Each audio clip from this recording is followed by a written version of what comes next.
This game is rated T for teen. Well, new game it is then. Let's on in. Now, unfortunately, the character limit is not quite big enough for my entire name, so Harikun is usually what I go for with these. Now, interesting thing with the Dominus Collection is it does have some support for using the controller and having this, like, cursor. There are some things in each of the three games, each of the three DS-vanias that are in this collection have something that, you know, you use the touch screen for. Me personally, for when those times do come up, it's not going to be too bad for me to just use the mouse. I would much rather use the mouse. So we have this like little emblem creator system. We'll just put Jonathan in there. Make him a nice light blue Jonathan.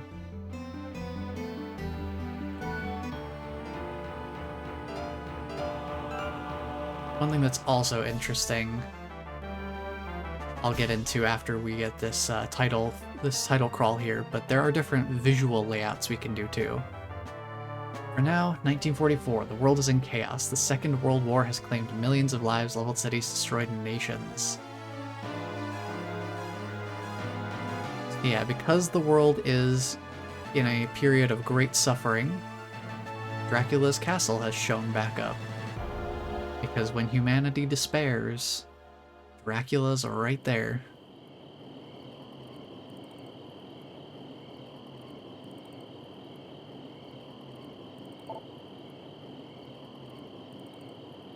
We're on the scene. Trying to think what voice to give this guy. That whip. There's no mistaking it. You're Jonathan Morris. Good eye. And you are? Forgive me. I am Vincent Doran. By order of the church, I have been awaiting you.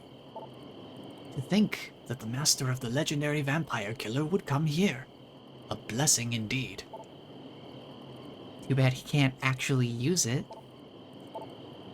Charlotte, can't you even pretend to play along for once? Well, that's the truth, isn't it? You can't lie to a priest. What? Are you suggesting that whip is a fake, then? She's right. I can't use the vampire killer. This whip wasn't originally within my family.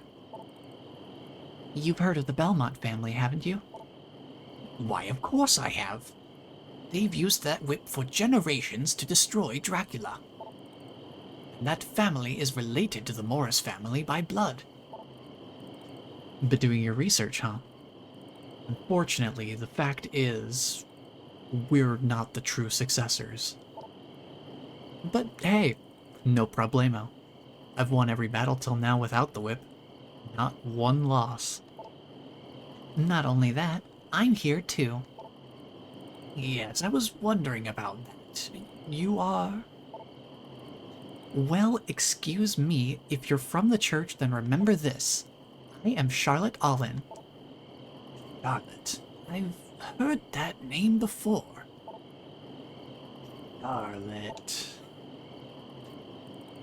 Oh, you must be the great magician everyone's been talking about. Great, you say? Unbelievable. To think that she was a mere child. Ooh, she's not happy about that one. Well, I mean, such a lovely young lady. You heard that, Jonathan? He called me Lovely. So, anyway, Vincent, you had some business with me? They went very anime with the faces in this one. Quite enjoyable. Very charming. Oh, yes, I do. I have been ordered to assist you in your quest. I've brought potions with me, but, well... Well, what? It's a matter of... economics. You want us to pay you, right? Well, if you insist. Sure, no problemo. I think we could take care of that. You can take care of that. But more importantly, the castle. Is that really Dracula's castle? No one has seen Dracula thus far. However, the church insists that it is indeed Dracula's castle. No doubt about it. This castle is pulsing with dark magical power. I can't imagine it's anything but the castle of Lord Dracula that I studied in the books. Sounds like fun. Come on, better get going then. Charlotte? Right with you. Be careful. I'll search for a safe place. I'll meet you inside. Farewell. And off we go. We are off to the races. So with the standard Nintendo DS layout, you would have the main game screen on the bottom, and then, actually I could probably pull it up here. Let's see other settings. So you can see all the different setups here. This is how the game would normally look on like a DS layout. You have the game screen on the bottom, and then you'd have the either the map or the status screen up top, and you can swap those just with the button press at any time.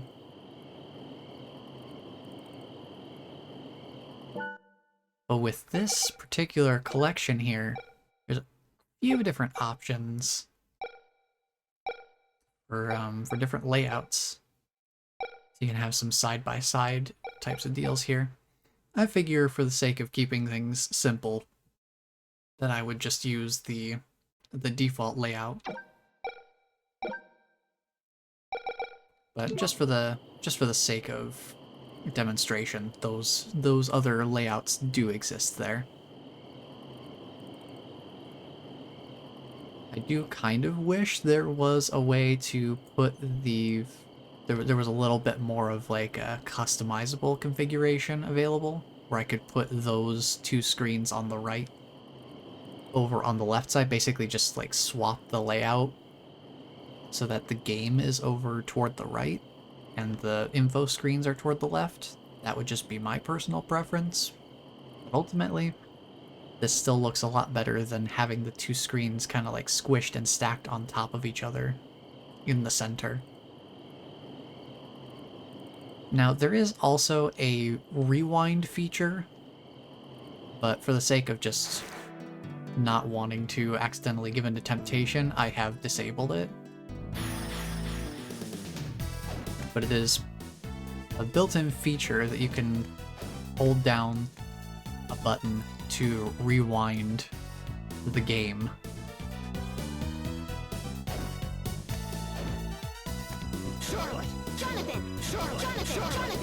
Also, anyone who used to play this game, I'm sure did this quite a bit. Just swap back and forth really quick. Oh, a whole lot of fun. Yeah, so that's something that's a little bit unique to this particular Castlevania game. Not many of them do this, where you have multiple playable characters.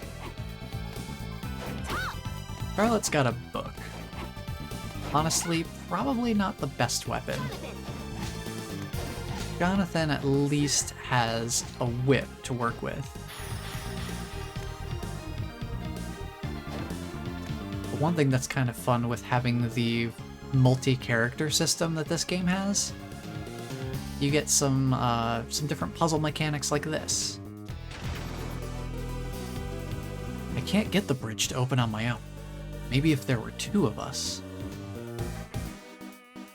So we on our own don't possess enough mass to hold down the button to lower the bridges here.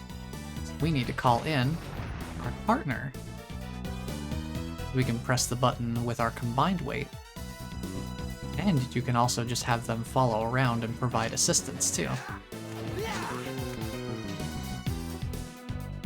Which is kind of interesting. So like they'll actively attack. So you can have like a little co-op partner following you around. Just pretty neat. And you can swap them on the fly. So you can take control of either one at any time. Which is pretty cool stuff. Right there we got ourselves a upgrade for Charlotte. Now her weapon actually shoots out like a spectral blade of sorts. Ouch!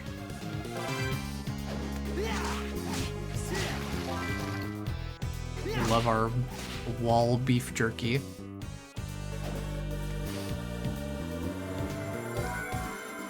And our first save point.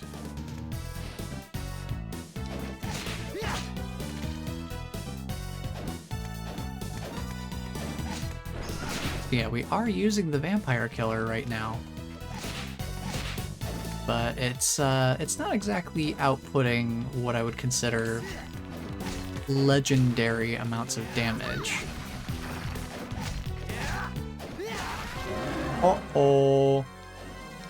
Big boy is a-coming. Here's another point in the game where having the partner help with things is kind of nice.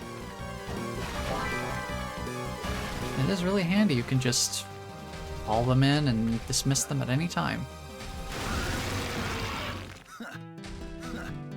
And if you hold up on the D-pad, you can do these like, you just do this like pose. If you hold it for long enough, he gets to posing.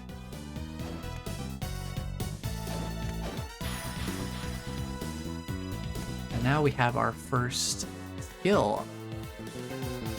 We can throw knives. And that also brings in a new system, the mastery system. So anytime we get a killing blow on an enemy with a skill, we get mastery points. In the lower right where you see the enemy information, where it says SP and then a 1 to the right of it, that's how many skill points or mastery points the enemy gives for getting a killing blow with a particular skill. So if we were to kill 300 zombies with the knife skill, we would max out the knife's mastery and it would upgrade to a stronger version of itself.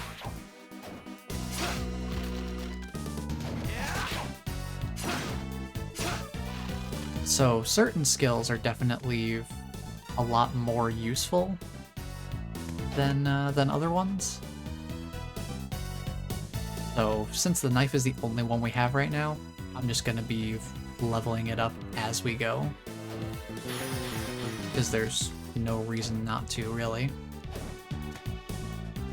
But here we have a new action we can do with the call-in partner. So normally they'll just like follow us around. They'll just kind of keep in close proximity to us wherever we go.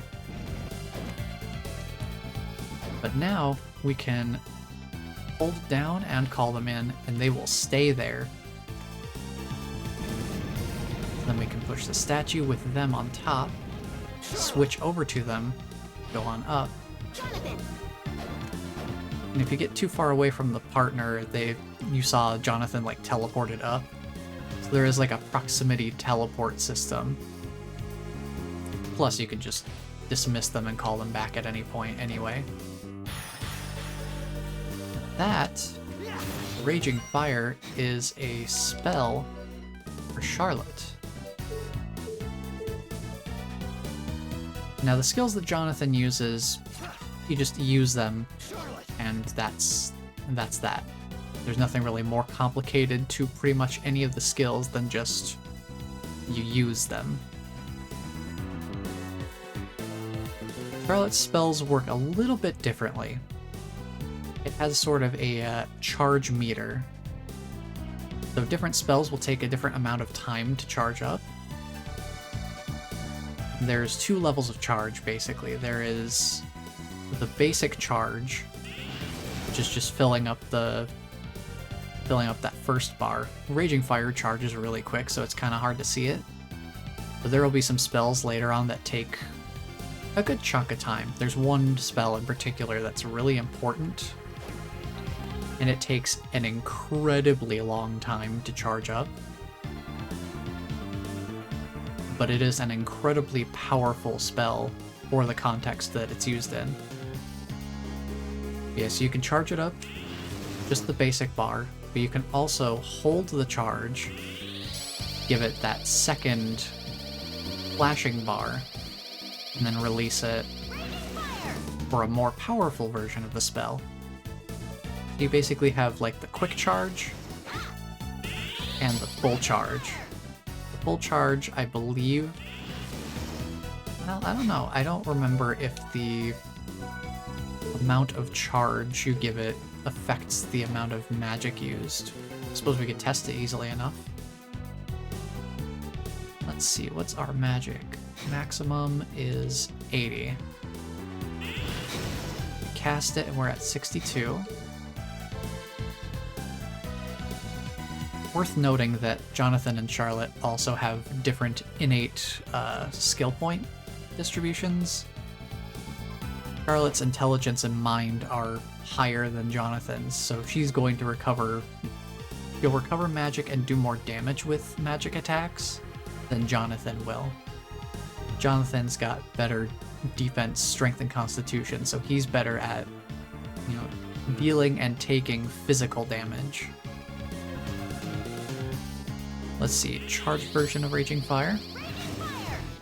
Oh, well, there you go. It does the same, it uses the same amount of magic, it just takes a little bit longer to cast. Watch out for that axe armor.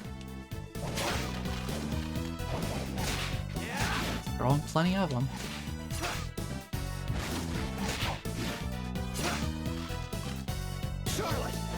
So yeah, what I usually end up doing is, whenever I'm using skills a bunch, in between my skill uses, switch over to Charlotte just to get the magic back a little bit faster. Book of Spirits. Now we can see the names of enemies when we attack them. A little bit of quality of life. Got a head guard for Jonathan to wear to raise his defense a little bit higher. There's a teleporter. Can't use it for anything yet because we've only got the one. We can open this up, and this connects back to the area where we went to the right and went down that chase hallway. Jonathan! Yeah, what I'll usually do is, if I'm using skills and stuff, if there are no enemies around, I'll just switch over to Charlotte to recharge magic a little bit faster while I'm running around from point A to point B. Jonathan! Let's see, we're already up to 6 mastery points. This shows the like all the different skills for Jonathan and all of the spells for Charlotte, although you don't have to do any mastery stuff with Charlotte's spells, you can just use them. Of course, as long as you have enough magic to do so.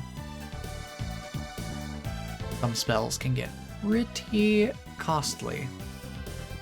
And then there are also these white skills, which we do not have any of yet. We will see what those are a little bit later. Yeah, it's nice that you get this little percentage counter at the bottom of each screen here. You can actually see how many, like you can see what your progression is. enemy names will actually be highlighted in white if you have all of their item drops. If you haven't gotten all of their items yet, the name will be kind of like displayed grayed out rather than a full white. And the star rating basically is like a rough estimation of how rare a drop is. You can affect this with the luck stat and some other equipment later on. 1 star is most common to drop, 5 stars is the most rare. So you're gonna see a lot more 1-star items dropping than 5-star items. Just as a point of reference. Now, because I've played this game as much as I have, I know the beginnings of these games, I tend to get very information dense. So, apologies for that. I just have a lot of knowledge to share.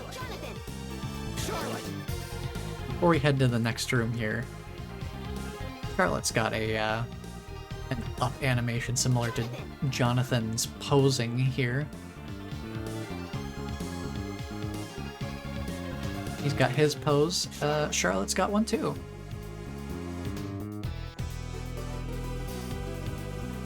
Well, not bad, huh? Which is pretty fun. She even gets a voice line with hers. Jonathan! Now it's time for something unusual. Things here? It's not human. Monster? No, wait. I sense no evil from him.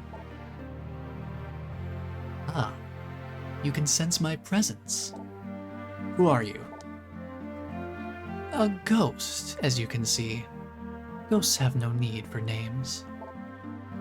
Incredible. You managed to stay sane despite the castle's evil influence. How is that possible? I don't know about you, but he sure seems shady to me. Think what you will. It's your choice. However, can you truly destroy me with a whip you can't even use? Only one way to find out. Wait, hold on. How do you know he can't use the vampire killer? Huh? I find it very odd to find a ghost not controlled by the power of Dracula's castle. Smart girl, compared to this foolish boy. Just before I died, I cast a magic barrier on myself, binding my soul to this place. I'm free from the castle's control, and I'm trapped here. But a paranormal entity like you can easily be affected by magic. Casting a barrier that repels the castle's power is impossible, even for me. Just who are you? My name is meaningless, but I suppose you need to call me something.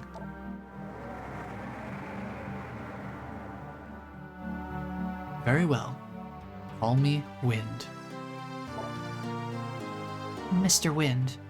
Just Wind is fine. Alright, Wind. What are you doing here? Didn't you hear him? He's trapped here, remember? I understand that. If he truly has this much power, he could use other methods besides just binding his spirit here. My. You really are a bright little girl, aren't you? Stop treating me like a child. My name is Charlotte. Okay, got it. And who is this kid? Who are you calling a kid? It's Jonathan. Jonathan Morris. The reason I'm here, simply put, is regret. I will not rest until the lord of this castle is vanquished. I thought I would lend assistance to those who might defeat him. But if you can't move from here, how could you help us? In spirit form, I am able to grant items and techniques I once possessed in life. I think they'll be of great help to you. In that case, please help us. No, I've been able to do fine without any of his help so far. So why don't you just... Right, so far. But this is Dracula's castle. Even if you could use that whip, we would still be in great danger. Don't you remember your father? Enough about my father. A dead man who leaves me to fulfill his destiny. Get him. Sorry, but still. No, wait. I'm sorry. Guess I got a bit carried away. You might be right, Charlotte. Wind, perhaps we could use your help. Would you help us? If you can complete the tasks I give, only then will I help you. How are things? And now we have our quest system. Let's do our first little introductory quest. Priest should have some useful things for you in the next room. Get the potion and map. Care to try? This is your training. This is your training. Deal. Let's go, Charlotte. Oh boy, would you look who it is? Oh, well, well. Welcome back. So you're selling your potions here? There aren't many now, but my stock will increase little by little. For a price, right? Yes, I'm afraid so, Master Jonathan. Try anything shifty. Don't even try to lie. Still, it is true that rural churches are short on money, or so they say. Thank you. You're lifesavers. Anyway, please have a look. What can I do for you? I'll make you a deal. The one thing that isn't in this version of the game for obvious reasons, but in the original version of the game, you could actually set up, I know for sure that this game and Order of Ecclesia had a Nintendo Wi-Fi connection feature where you could set up like your own player shop and then go online and have it basically like asleep in your pocket, I guess, as you're like walking around. It was kind of like a pre-Street Pass sort of thing, from what I vaguely recall. You could basically have like a player item shop, so you could buy and sell items from other people's shops, which was kind of like a neat feature that I personally never got to try out in my time owning this game. It was pretty interesting to just have like a little player shop.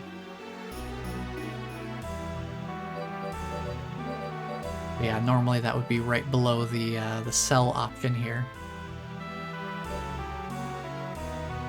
Since that feature is no longer relevant, the option has been removed.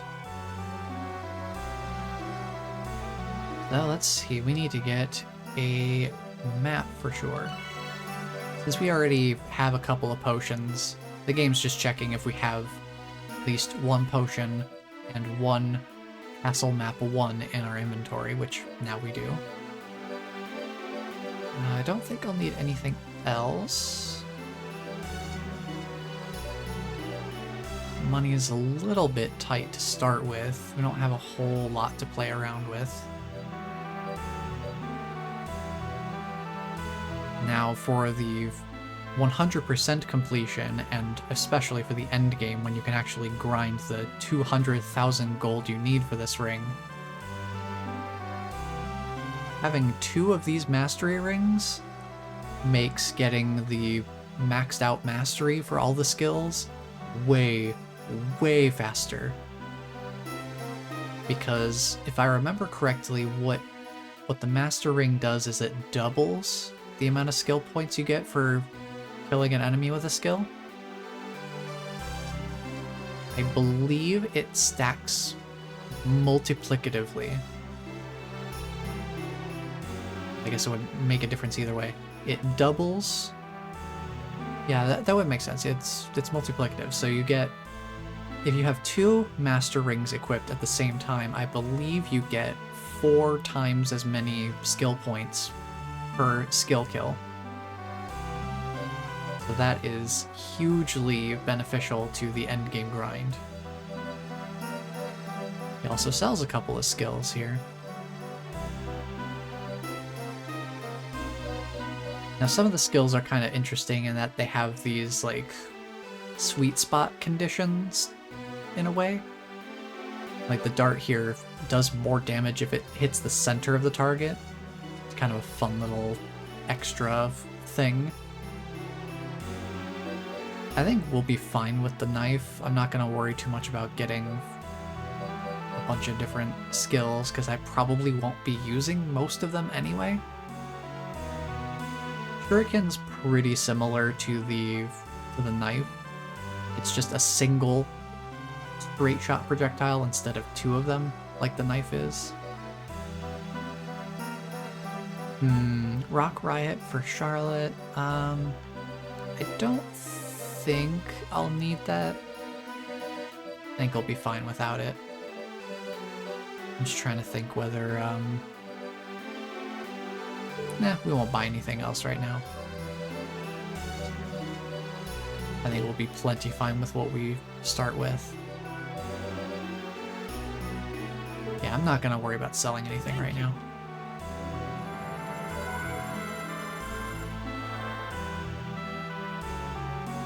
Now let's go turn in this quest that we finished here. How are things? Well done.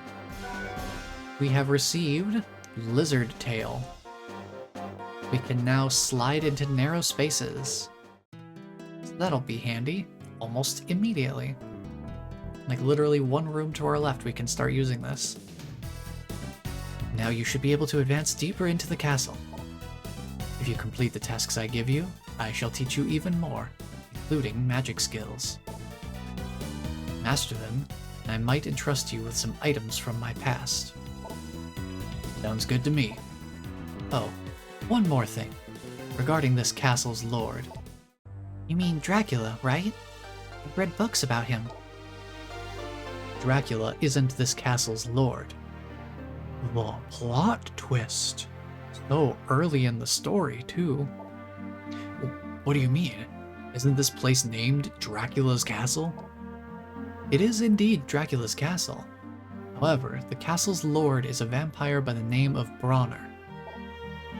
I've heard nothing about him. As one would expect. His identity has been kept secret for years, after all. He infuses magic into paintings to increase his power. You will undoubtedly come across his paintings in this castle. Search for these paintings. He's using the paintings to make the castle's power his, isn't he? Still, we won't have to face Dracula. That's good news, right? Be careful. His power grows stronger by the minute. No problemo. That's literally the only catchphrase I have. No problemo. We will get you the revenge you've been waiting for. That's a promise. Trust us. Jonathan might seem unreliable, but he'd never break a promise. That's reassuring. Very well. Best of luck to you. Alright then, let's go find those paintings.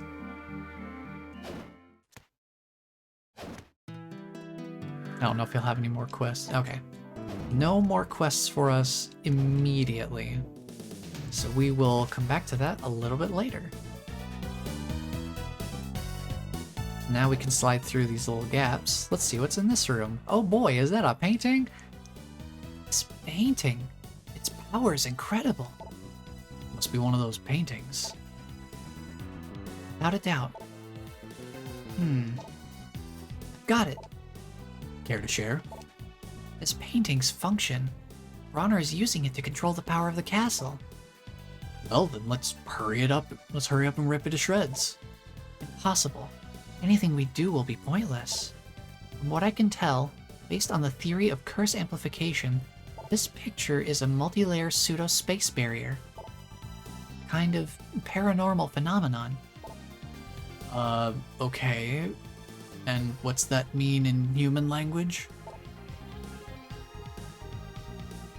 Just her look of utter dismay. In short, think of it as a series of walls that surround the magic controlling Dracula's castle. The painting itself is just the outermost wall. As soon as you break it, it'll regenerate. It's unbreakable. How convenient. So now what? I'll sync up my magic with the paintings so we can enter it. It's like this game I used to play. I don't know if you've heard of it. It's called Super Mario 64. Okay. What does that mean in human life? That'll be the best way to seal the castle's magic away. The risk is quite high, though. No problemo. Cool your jets, Daddy-o. Come on, what do we have to lose? Okay then, here we go.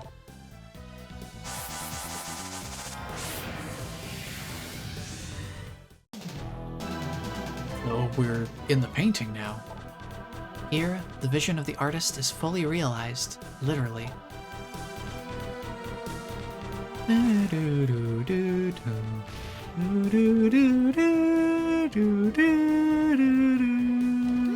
Gosh, I haven't heard these songs in ages and I still remember them. Also worth noting, if your companion takes damage, you don't lose health. If you notice, the number above their head was blue instead of the usual gray. If your partner takes damage, it takes away from your magic points instead of HP. I guess the damage numbers are red. This guy's pretty resistant to physical damage.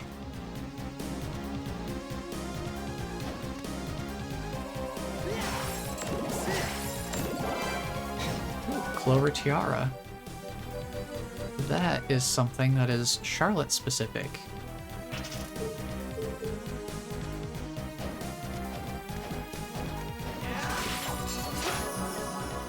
And our first level up.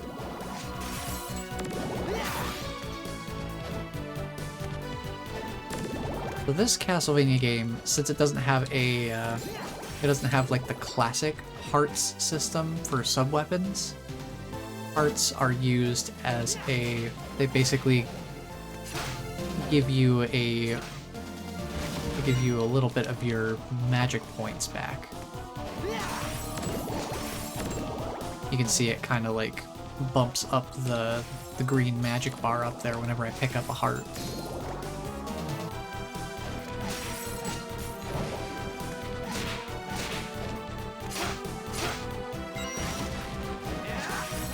And these candelabras, if you break them and if you need magic when you break them, they'll drop these hearts usually. If you break them when you don't need magic, they'll drop money instead.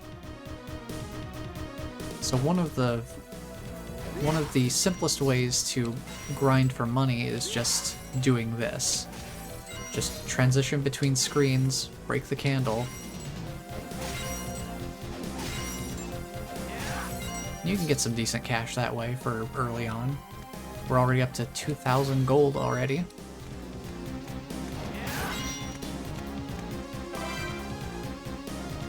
And the value of gold that's dropped from them is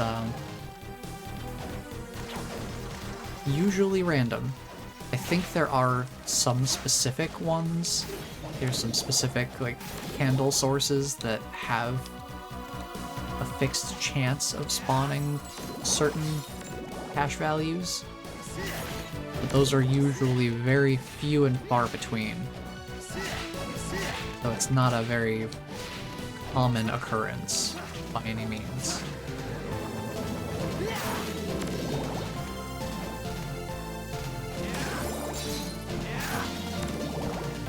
I realized I got a couple of things for Charlotte. You get the kirtle and the white corsage.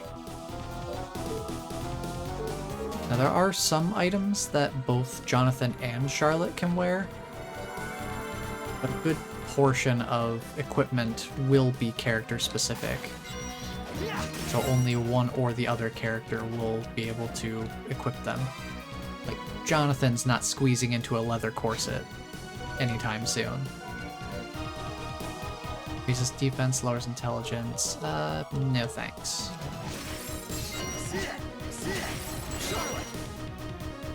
One thing I want to try with this guy, if I get the chance, is do a little bit of fire. Fire is much better at taking him out than the physical attacks. Oh, and here's an interesting little character here. Let me deal with this Ruinous first. Get back down here, buddy. His turning radius is not very good. There we go. So this enemy here, this very Shakespearean fellow, he basically just walks toward you, and if you are controlling Jonathan when he approaches, he will swing out a sword.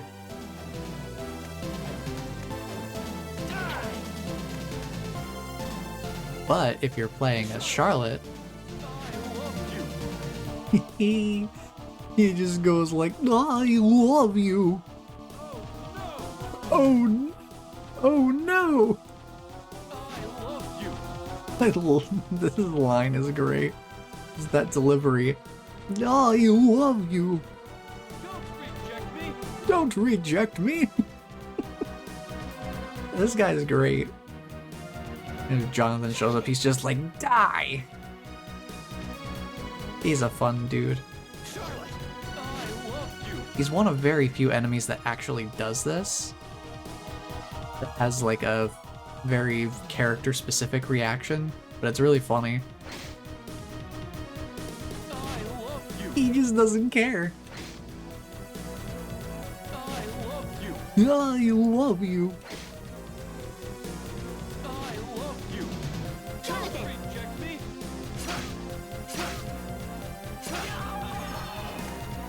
Oh boy, he is a bundle of fun. It's kind of unfortunate that there's not more enemies that have those like specific character interactions. So it is really interesting to see that be implemented.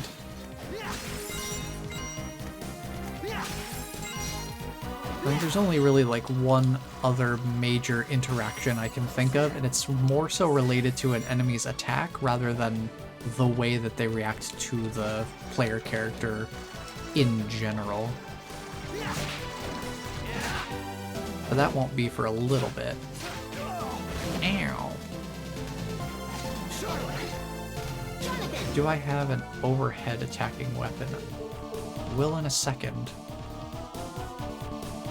Let's go up here and grab the sword.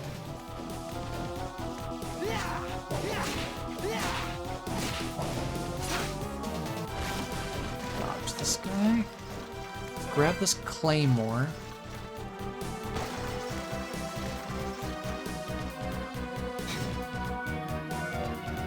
Now these other weapons have higher attack, but I usually prefer the range of the vampire killer. But the overhead swing of the claymore can be useful for stuff like this.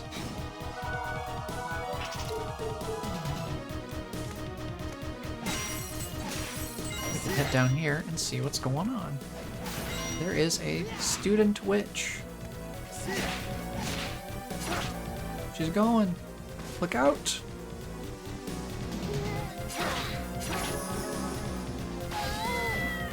Whoa, she turned into a cat. Also, there's another secret over here. Paper airplane, one of the more jokey types of skills here.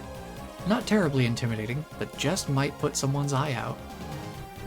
Yeah, as you can imagine, paper airplane is not quite as strong as a knife in terms of going for combat.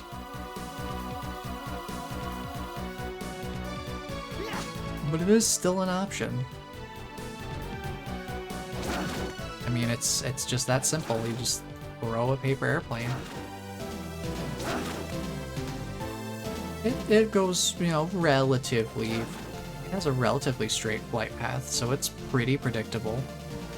Not very strong, though. It's a pretty cheap magic point cost, though. Compared to the knife, which definitely takes a heftier chunk of magic. The other thing, though, is that different skills will have different amounts of skill points you need for mastery. Like, the knife requires 300, the paper airplane only needs 100. So different skills will definitely need a lot more skill points than others to reach the full mastery.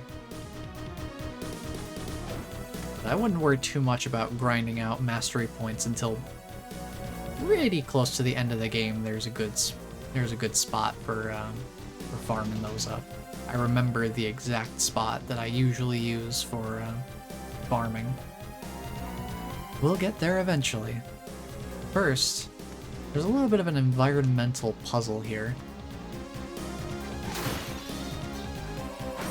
You can open the register, and the money that drops from that candle will actually activate one of these slots. So you can actually get food from the little bakery display based on what coin drops out of the candle here. Unfortunately, it drops the same type, so depending on the value of the coin that drops in, you'll get a different result. So that was a 50. That gets us that one. So then there'll be another one for the 10. The little copper coin is a 10. Not that one. I'll just take that. We need it to drop a copper coin for the 10, and we need this blue one for the 1.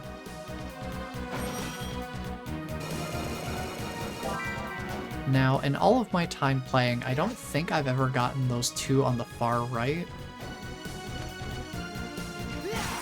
I imagine it's got to be possible, but I don't think I've ever gone out of my way to figure out how to get them.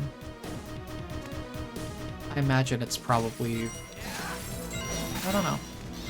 I can't remember if there is an ability or a skill or something that makes higher value money drop out of those candles and chandeliers.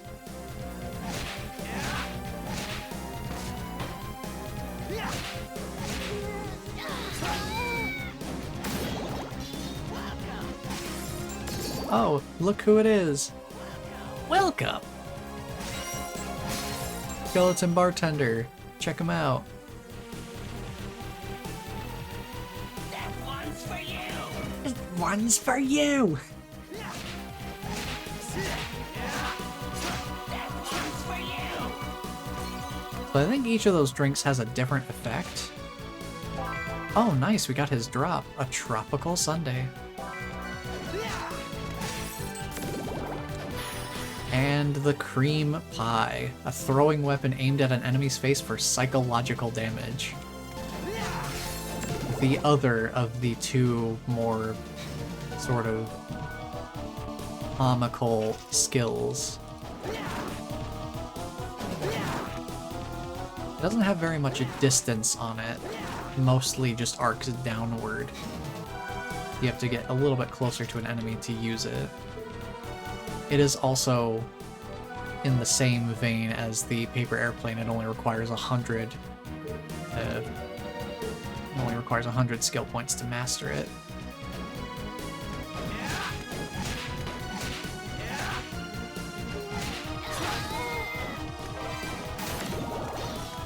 One thing that's kind of interesting about going for, or just combat in these Castlevania games in general, is doing this like on-the-fly math. Because for each hit, you can actually see how much damage you're doing. You compare that to their HP value, so you're basically like doing mental math like, okay, How many hits do I need to do to actually finish this enemy off? And when it comes to training skills, how many hits do I actually need to leave the enemy basically one hit away from dying? So that it can secure the kill with a skill. And we have ourselves a new type of pickup here. This is a... I don't know, what does the game officially refer to it as?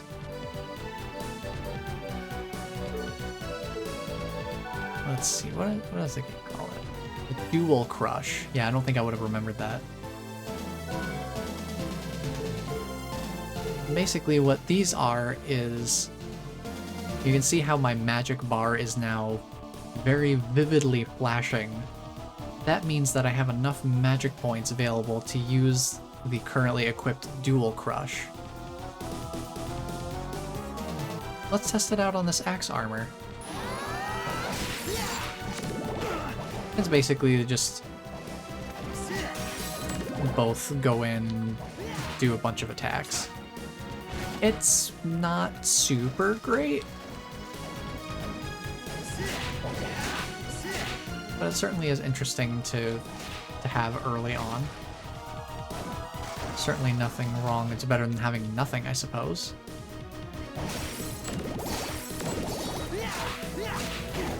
Not my cup of tea, though. We'll get a much more useful Dual Crush soon.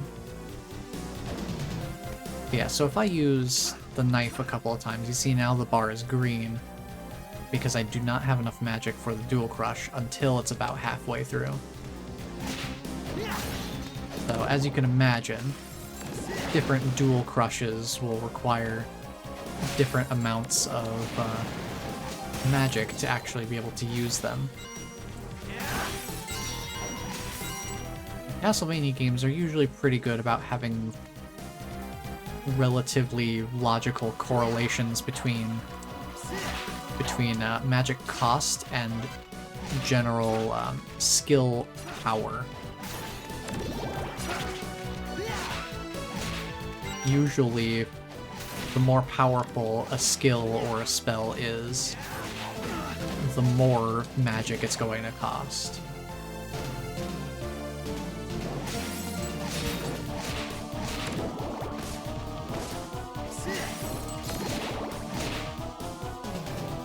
Need him to come up, get out from below the ground so I can throw knives at you.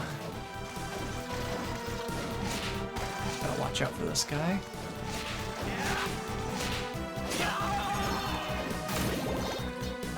Hey, is that a new whip that's stronger than the vampire killer?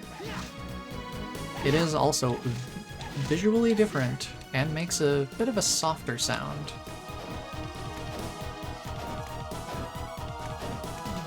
I feel like I might be able to get that potion.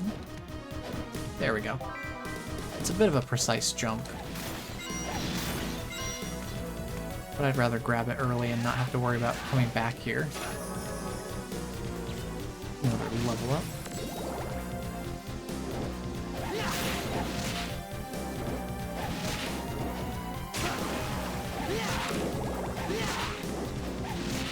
Now I have to recalculate my mental math to account for dealing 13 damage to those things instead of 8.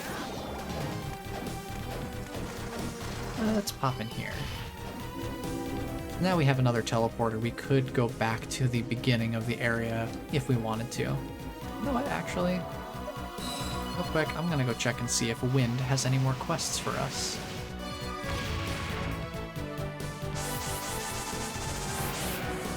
Because he might have something, now that we've been in the painting. Definitely good to come back and check for quests every once in a while. Especially whenever you make major progress in the story, like discovering a new painting or new areas and stuff like that. I don't think he's gonna give me new quests until we've beaten our first boss, though. If Like I said, it's been quite a while since the last time I played this game. So some particular details like that will be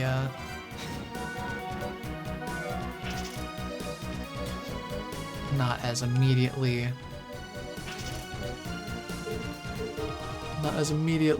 remembered.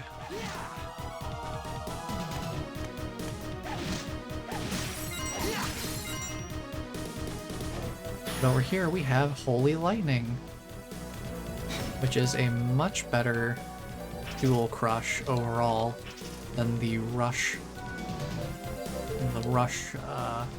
is.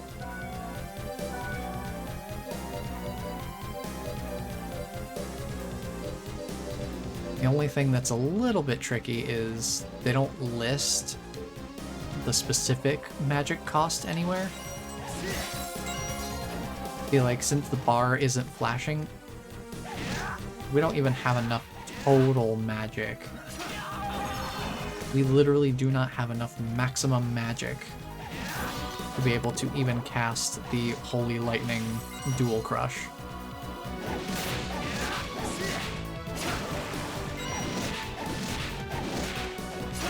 Like, we just need to have a higher amount of maximum magic that we can hold at once before we can even cast it.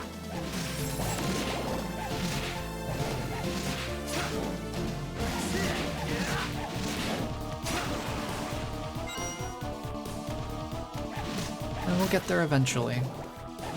Not like I was using the other one anyway.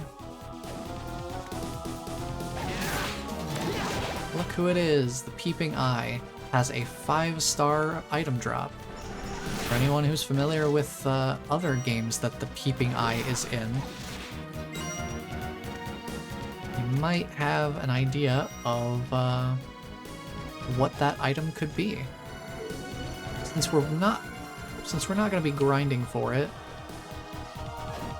I will just say that one, it is probably one of the most rare drops in the entire game, actually, in terms of just pure raw drop rate.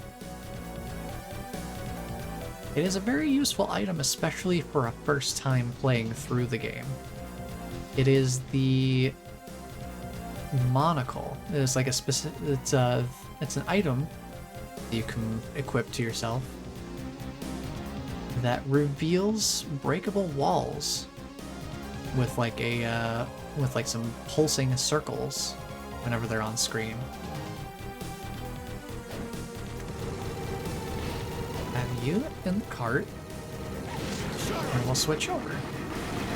Boom, boom, boom, boom, boom, boom, boom. Perfect. Now I believe there's a breakable ceiling somewhere along that whole thing, but I'm not gonna spend a bunch of time trying to farm for it. Skill cube. So now, at the press of a button, you can call your partner in to activate their either spell or skill, depending on which character you're controlling at the time. So, playing as Jonathan, you can summon Charlotte to do a basic charged version of the spell. You cannot do full charges. You can only do the basic spell cast. Noting, you will not get a fully charged spell from the quick summon. Or, if you're playing as Charlotte, you can summon Jonathan to use his skill. Jonathan! Gale Force. I suppose that would be handy in the sense that it's ranged. It's got a little bit more range to it than Raging Fire does. The mace I'll never use because it's super slow. Not a huge fan of the slow weapons. Normally I would love the overhead swing, but having it be a slow overhead swing is kind of a deal breaker for me.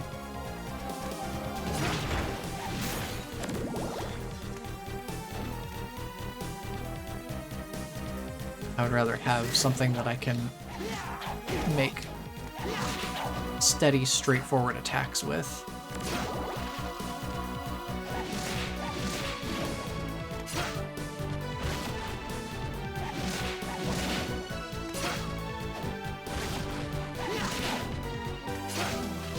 Charlotte! Jonathan! Charlotte! Gotta remember to keep switching over to Charlotte occasionally. Jonathan! I can get a bit more magic regen. Jonathan! Gotta be careful not to take hits as her, though. Because her defense and constitution is much lower than that of Jonathan. Whoops. Speaking of which...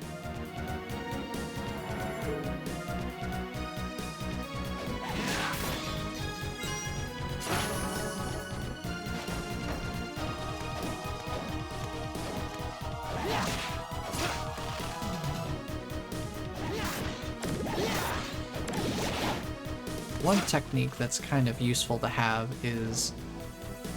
This is one of the Castlevania games where you start with the backdash, you don't have to acquire it or anything.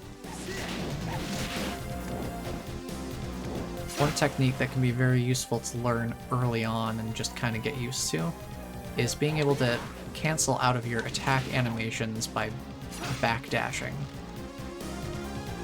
At literally any point during your attack animation, you can backdash. If you combine that with a jump immediately afterwards, you can give yourself quite a good amount of maneuverability to dodge out of the way of incoming attacks.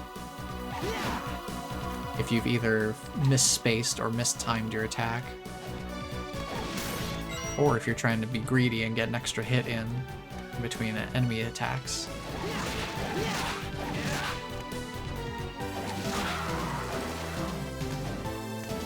It can be useful to know that.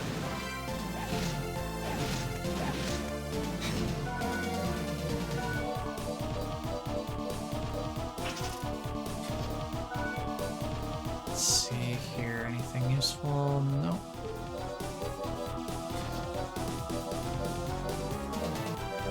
Did notice that we do finally have enough maximum magic to be able to cast Holy Lightning when we're basically completely full. Like, look at that. It has to be completely full for us to use it, so we can infer that the cost of Holy Lightning is 100 mana. No.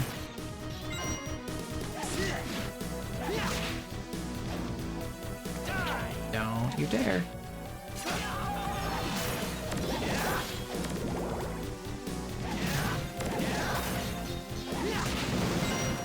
Rid of these mini devils.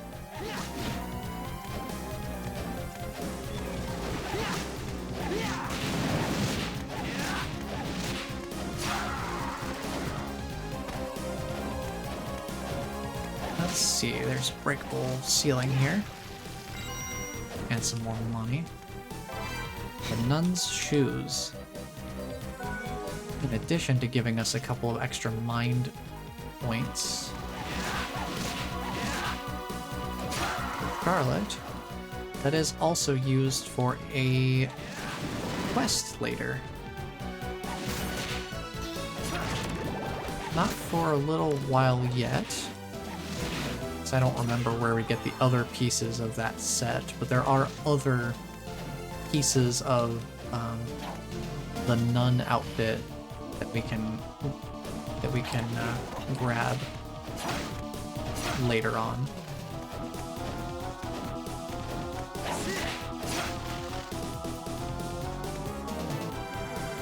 And as long as we're wearing all of them, I think that's one of the quests later on, is just to be wearing all of them. Mini devils here, and our first boss door. All ready for the first boss of the game? Here we go.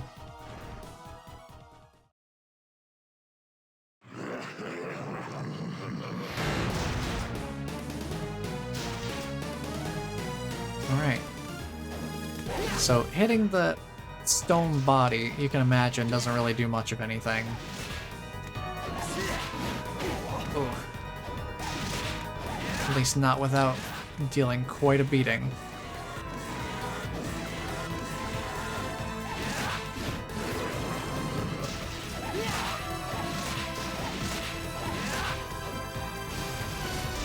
I mean, we are fighting a boss after all. Check out the Holy Lightning! You can see how that would be much better than the rush attack.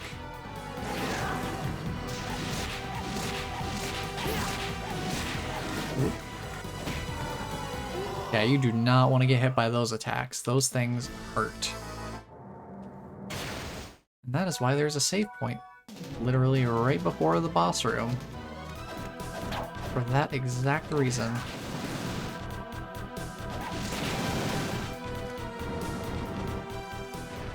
But at least you got to see Holy Lightning in action.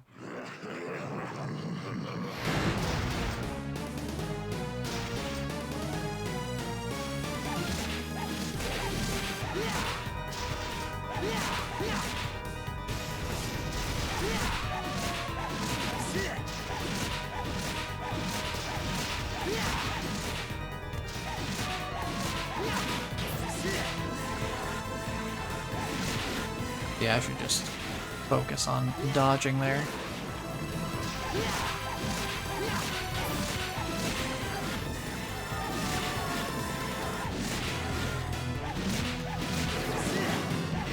Oops. I forgot those also do a bunch of damage.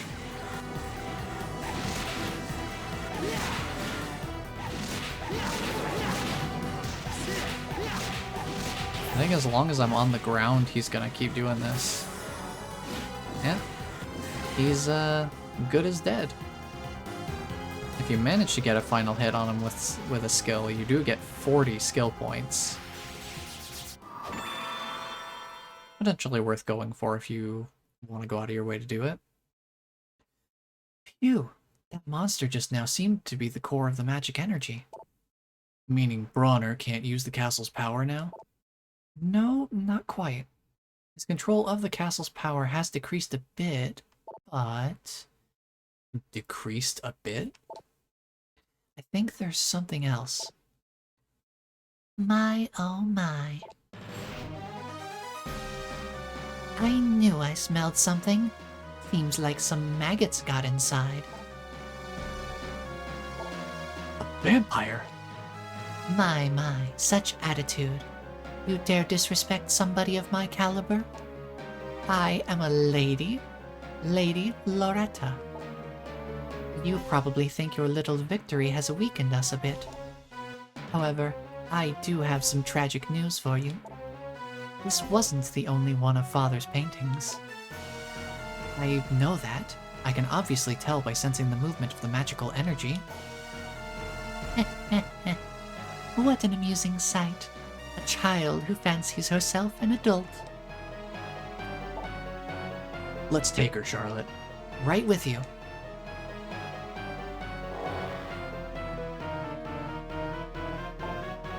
Whip! Jonathan, what are you doing? Unfortunately, I have strict orders from Father not to fight you. Now if you'll excuse me. And just like that, she's gone. Why did you stop attacking? It was like some strange power was... Never mind. I'm sure it was nothing. I probably just imagined it. Sorry. Oh well, like that vampire said, I sense other paintings. I can't pinpoint their exact location, though. We'll just have to find them. Let's head back to the castle. So, something stopped Jonathan from being able to use the vampire killer against a vampire? The plot thickens. Now we have another new partner ability. It's kind of like a double jump. As long as we're close to, as long as our feet are like toward the upper half of the partner's sprite, we can get like a little extra jump off of them. So that can allow us to get up to, we can get a little bit more verticality that we normally wouldn't have access to.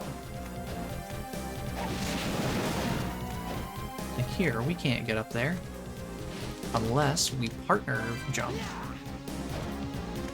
A little bit of an extra boost.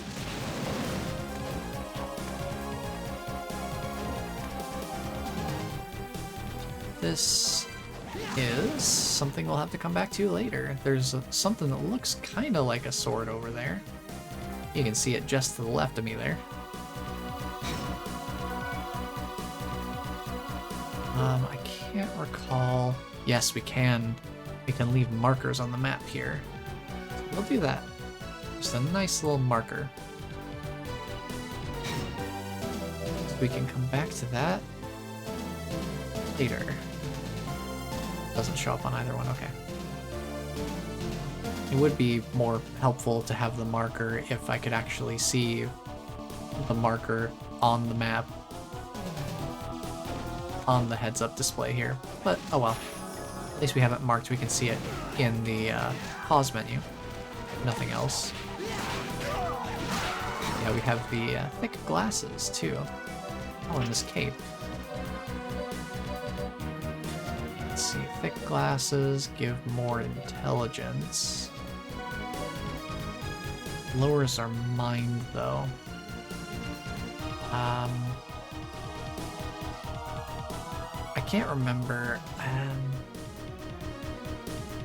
Yeah, I can't remember which of the. I think intelligence. Well, I don't remember whether in which between the two, whether intelligence or mind is the one that governs magic regeneration rate. I'll figure it out next time. So I'm thinking I will probably wrap up shortly here since we've just about finished up our first area of the game here.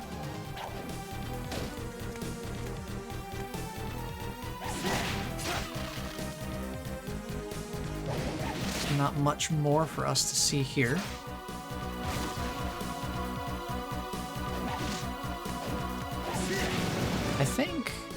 I think the skills do get stronger the higher their mastery rank is, but I'm also trying to remember whether that's something that happens because of my stats going up too, because I have leveled up a few times in the course of this area. Ah, the axe, another slow overhead swinging weapon that I will not be using.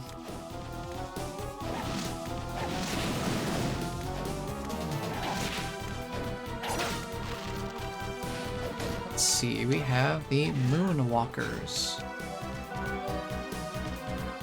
They enhance the ability to dash backwards. I lose my 1 point of defense, but my backwards dash.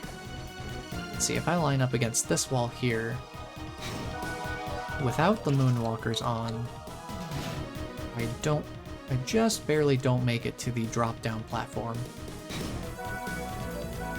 The Moonwalkers on, make it a little bit further. It's not super significant, but if there's ever a situation where you need just a little bit of extra from your backdash, you can do that.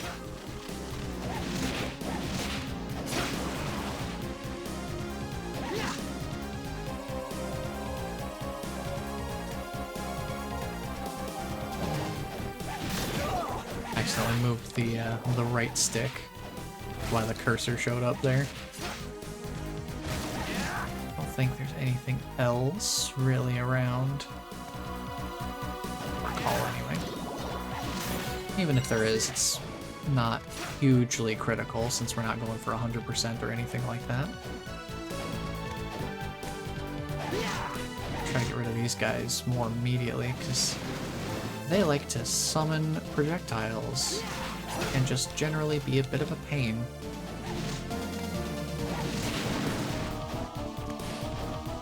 Oops. Try to get this jump here.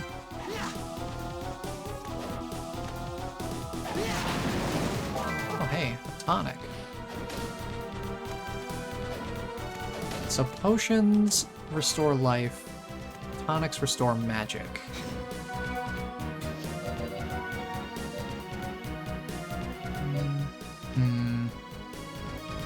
I think Witch's Hat gives more. I'm just gonna go in terms of what I'm gonna give Scarlet for equipment. Anything that's just a general, like, overall, like a net positive in terms of the sheer number of points gained, I think will be what I generally go for.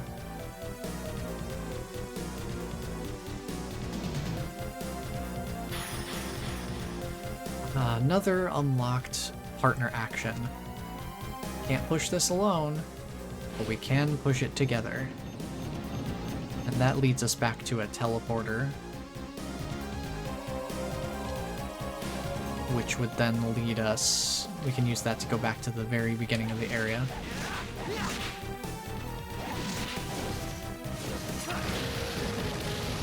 Oh, they dropped a sword. Nice.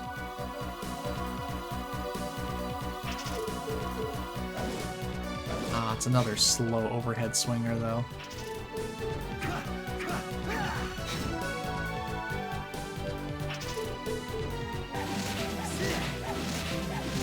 Yeah, the problem with the swords for me is that they just don't quite have the range that the whips do.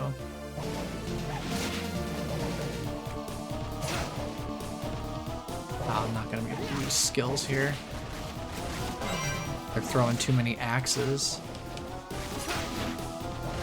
Ooh.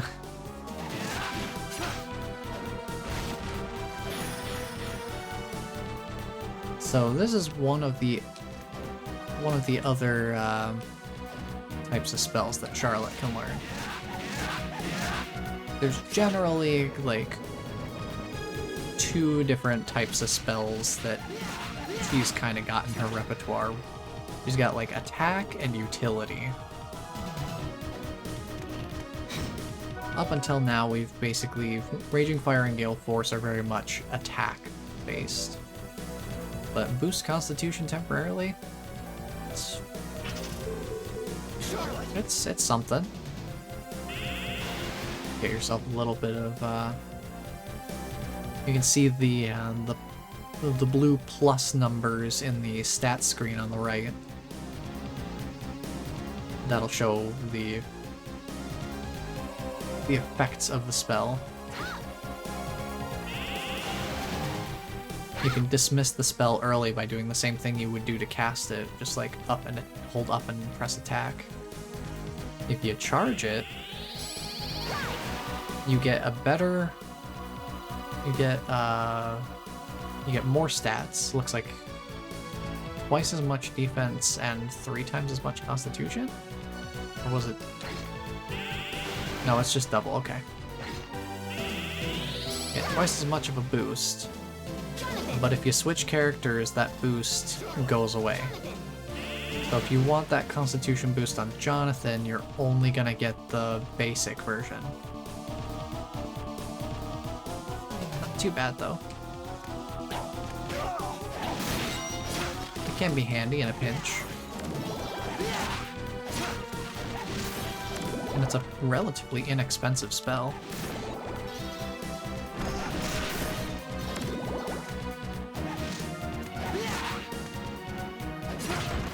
You can kind of have it set up so you can either have Charlotte prepared as like a backup attacker, or you can just kind of have her pop in as a utility support when needed.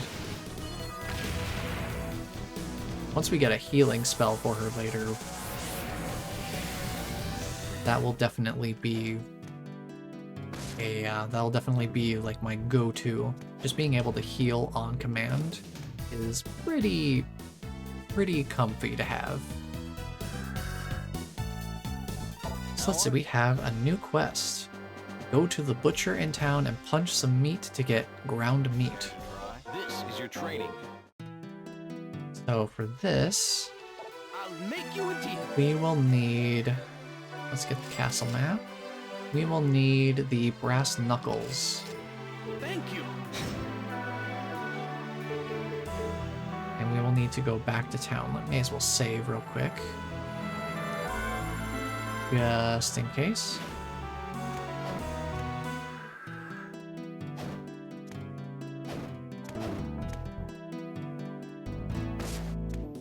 We'll head back into town here.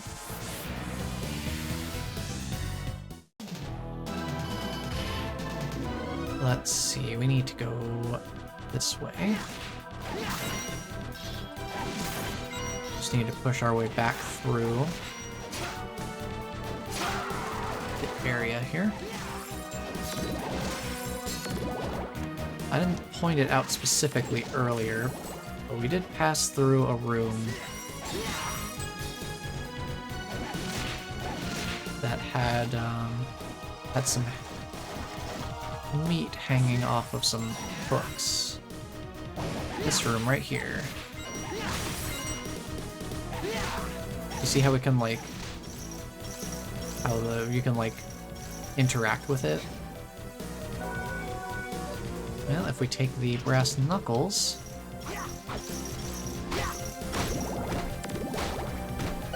we can get some ground meat.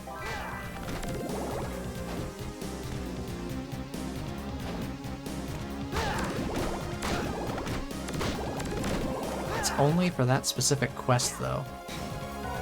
It's not something that you can just farm up. I think we got a couple of them because I hit 2 of them at once with the brass knuckles. Now that we have that... Ooh! We got the axe skill. So in addition to items, some enemies will actually drop skills. And the skills that they drop are usually the attack that they're using against you.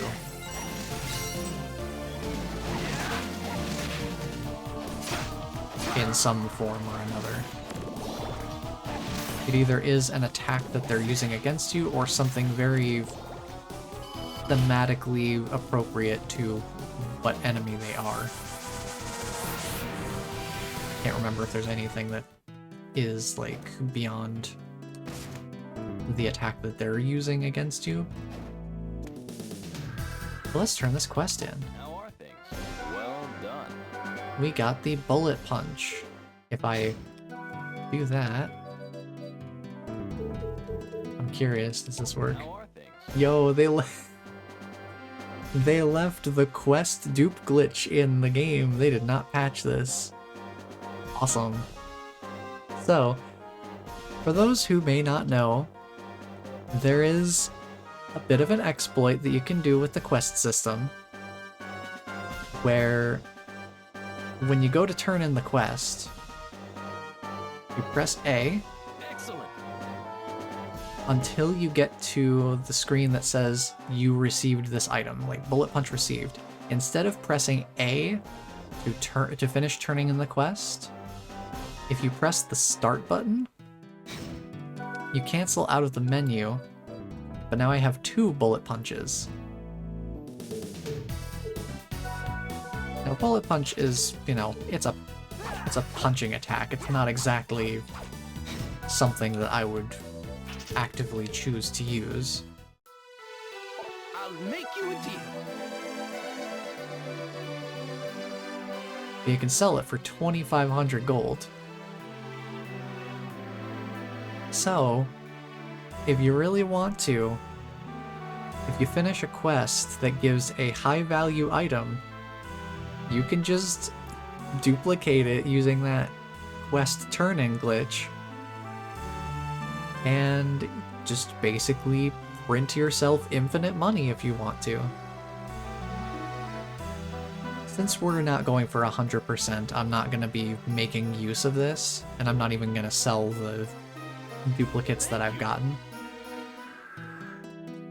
How are But I was curious if it would still be in the game, Well done. and it totally is. So there are certain quest rewards that are very, very high value items, and that honestly is probably the easiest way to just get money in general, but specifically getting the 200,000 GP mastery ring, much less getting 2 of them. That is definitely a much, much easier way of doing so. But with that being said, we will call it here for tonight. Because we're at a pretty good stopping point, I think. Actually, let me see what else you have in Make this you a deal. shop here. Anything particularly useful? No, that's a pretty decent armor piece. Maybe I consider that. The silk hat.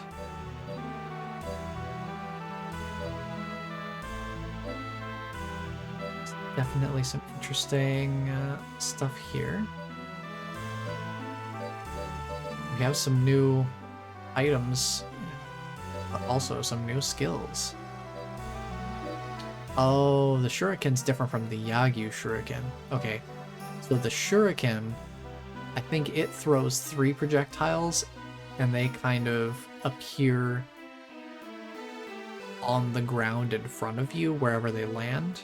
Or, you know, if there's an enemy or something in the way on its path toward the ground, it'll stop there instead. The Yagyu shuriken is the one I was thinking of that's a straightforward throw, like the knife. Kunai, I don't remember using that very much. I think the Yagyu shuriken was my go-to. Ice Needle might be kind of nice for Charlotte. Let's get that. Let's get Charlotte's spells. I don't think I really... Well, let's get the Yagyu shuriken for later. I will use that after we master the knife. Thank you.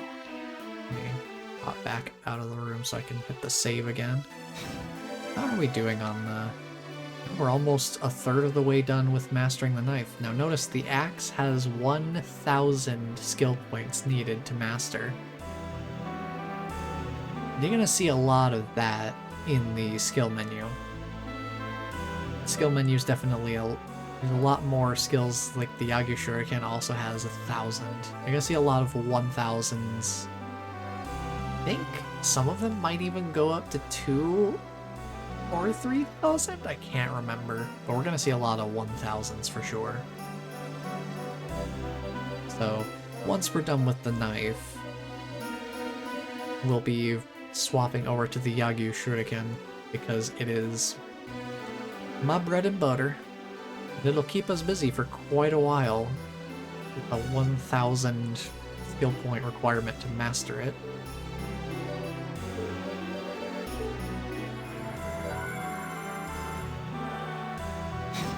But yeah, I am happy to be playing this game again. It's been way too long. Way too long. I'm not sure why the game's completion rate up there says 105.90%. Not sure what that's about. Because I know we definitely do not have that much completion rate yet. Oh, right. I think I know why. The way this game calculates the map percentages is cumulative. So, whatever percentage of the castle map we have explored right now and actually charted out, plus the amount of map completion percentage we've done inside of that first painting, in total adds up to 105.90% map completion. So each map is worth 100%. I think that's what it is. Because like if I go to the maps, yeah, 97.5 plus 8.4 Yeah, it's a cumulative total. I was wondering, like, that's definitely not completion percentage for, like, items and stuff, because we're very, very far from that. But, yeah. Alright, that will be it for me for tonight. So, thank you all for joining me on this first, Whatever Wednesday. Now, since this is a since Whatever Wednesday is kind of its own thing, I'll probably keep going with this game because, gosh, I'm having a lot of fun with it, and it's a fun little trip down memory lane, being one of the first DS games I ever played, and one of the games that I've definitely replayed a good chunk of times. But because it's Whatever Wednesday, I will not give any guarantees that we will be playing any specific game consecutively. But with something like this, it's probably pretty likely to continue week to week. At some point, I am also thinking of just making, like, sort of evolving Whatever Wednesday into a whatever whenever kind of stream. Where it's just like, oh, you know, it's not Saturday night, but I feel like streaming this game, so I'll just, like, pop on, and Saturday nights will just be, like, the core, regular, scheduled stream. But for now, just to make sure I don't accidentally burn myself out both energy and passion-wise, I'm gonna stick with Whatever Wednesday. Just putting out there that I'm thinking of making this like a whatever whenever at some point down the line, just so I'm not, if there's a point that I feel like Whatever Wednesday, like having it on a specific day is too restrictive, then I'll open it up. But for now, we'll just keep it nice, simple, and scheduled. So I also want to say hello, Nim Moon. Thank you for popping in, and yeah, it's been a long time coming. I have not played Portrait of Ruin for quite a while, and while I was getting the capture set up for this game, I also was I noticed that they had, you know, these Castlevania games, they usually have a sound test mode. I think you usually unlock that after you beat the game, but because this is like a collection version, the collection, that initial menu, has like galleries and sound tests, or at least soundtracks, for all 3 of the games in the collection. So I accidentally spent like an hour and a half listening to Order of Ecclesia's music, and it's so good. And I am kind of amazed at how precisely I remembered this music that I have not heard for several years. But it was a lot of fun, and gosh, Order of Ecclesia is going to be a fun one. I actually have a potential challenge run idea that I want to, but like I've done it on my own years and years ago, but I think it would be fun to do on the stream too when we get to that point. I'm thinking we'll finish off the Dominus Collection with Order of Ecclesia. That'll be the last one we go to, because it is very polished in gameplay, visuals, and music. It's just like, it is a killer game. It just does so many things so well. So I'm thinking we save that one for last. No guarantee that I'll play through all of the Dominus Collection back to back to back, just because, you know, the nature of Whatever Wednesday. That was just funny. I was setting up the capture for this, and I'm like, oh wow, I'm surprised I remembered the opening music for Order of Ecclesia as well as I did, so I just kind of accidentally kept listening to the whole soundtrack, just being like, wow, I remember an astonishing amount of this soundtrack.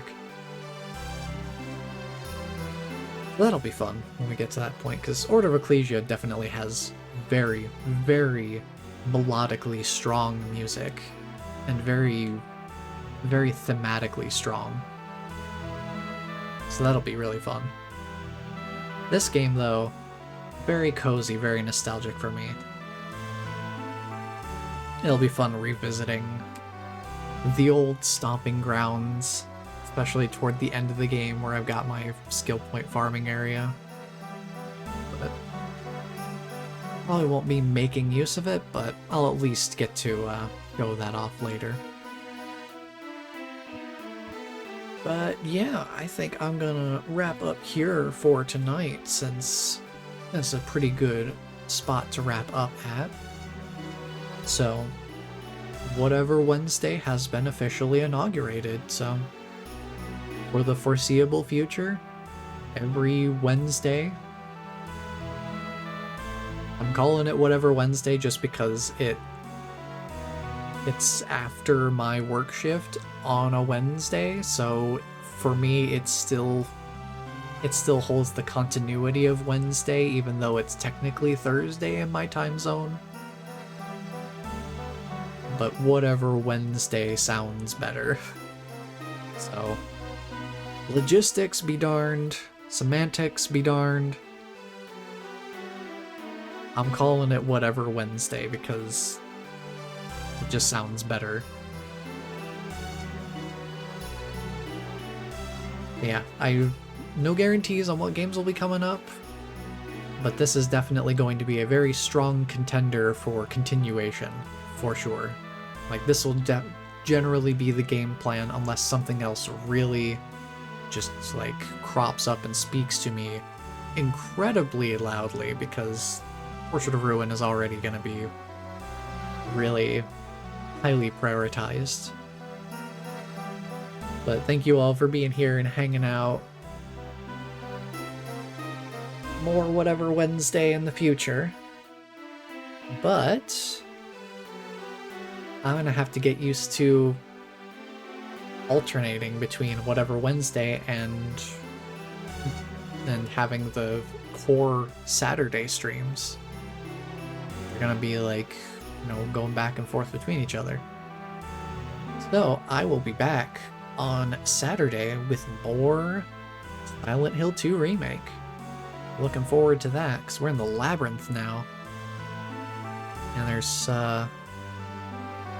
since they expanded the prison section, I'm very curious to see what they've done to the Labyrinth, since that was also a relatively shorter part of the original game's runtime. But we'll find out on Saturday. So, thank you all for being here and hanging out. Until the next stream, take care, everyone.